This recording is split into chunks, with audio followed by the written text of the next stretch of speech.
नमस्कार बच्चों, कक्षा 9वीं हिंदी कोर्स से क्षितिज भाग 1 पाठ नंबर 4 गद्य खंड में पाठ नंबर 4 बच्चों मैंने आपको पहले पढ़ाया था पहली वीडियो में।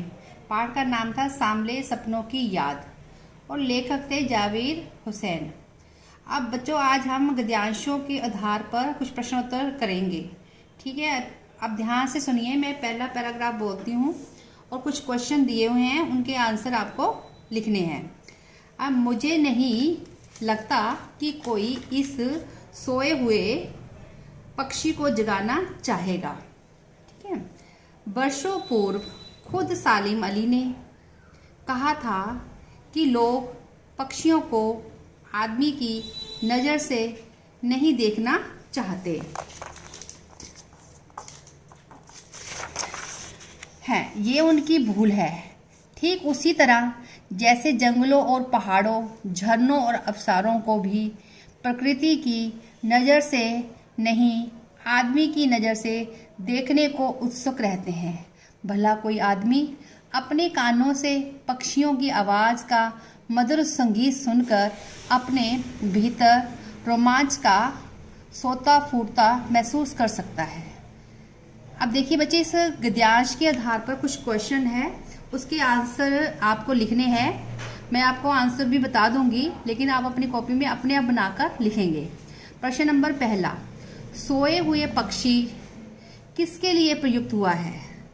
आंसर, जहां सोए हुए पक्षी सलीम अली के लिए प्रयुक्त हुआ है। प्रश्न नंबर 2, सलीम अली ने लोगों की किस भूल की ओर इशारा किया था? सलीम अली का मानना था कि लोग पक्षियों को पक्षी की नज़र से नहीं बल्कि आदमी की नज़र से देखते हैं, और यही नहीं उनकी भूल भी है। पक्षियों को यदि आदमी की नज़र से देखा जाएगा तो पक्षियों की आवाज़ का मधुर संगीत सुनने पर हमारा मन भी रोमांचित करेगा, ठीक है ना। फिर देखिए ये क्वेश्चन क्या था, सलीम अली ने लोगों की किस भूल की ओर इशारा किया है? आंसर सुनिए, सलीम अली का मानना था कि लोग पक्षियों को पक्षी की नज़र से नहीं बल्कि आदमी की नज़र से देखते हैं, और यह उनकी भूल है। पक्षियों को यदि आदमी की नज़र से देखा जाएगा तो पक्षियों की आवाज़ का मधुर संगीत उनके मन को रोमांचित नहीं करेगा। प्रश्न नंबर 3, आदमी की नज़र मनुष्य की किस प्रवृत्ति की ओर संकेत करती है? अब बच्चे उत्तर सुनिए, आदमी की नज़र मनुष्य की स्वार्थी प्रवृत्ति की ओर संकेत करती है। मनुष्य पहाड़ों, झरनों और अवसारों को केवल अपनी सुख सुविधाओं के लिए उपयोग करना चाहता है। ऐसा करते समय वह उनके प्राकृतिक महत्व को भूल जाता है। अब अगला पैराग्राफ देखिए बच्चे, कौन सा है?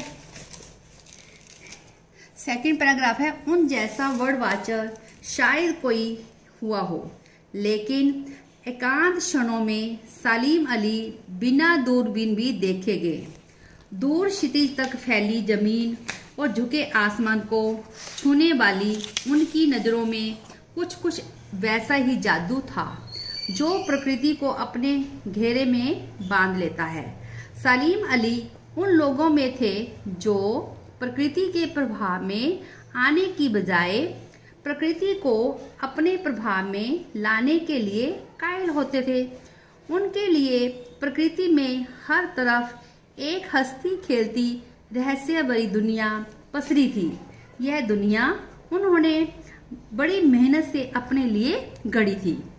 अब बच्चों इस गद्यांश के आधार पर क्वेश्चन आंसर देखिए। पहला प्रश्न बच्चे, प्रस्तुत गद्यांश में लेखक ने सलीम अली की कौन सी विशेषता बताई है? क्वेश्चन सुनिए दोबारा से, प्रस्तुत गद्यांश में लेखक ने सलीम अली की कौन सी विशेषता बताई है? अब बच्चे आंसर देखिए इसका क्या है।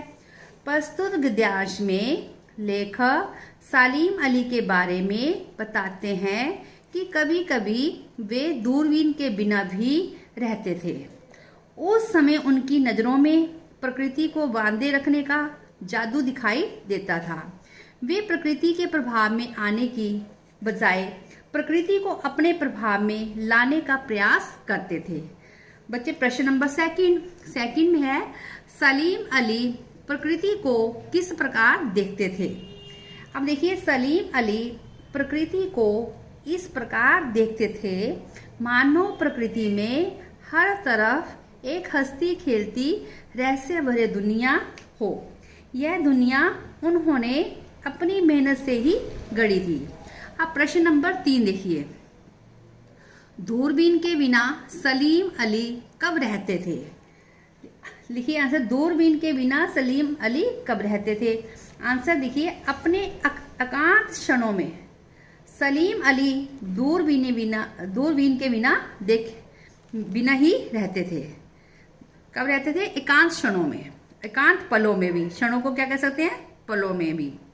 धन्यवाद बच्चों।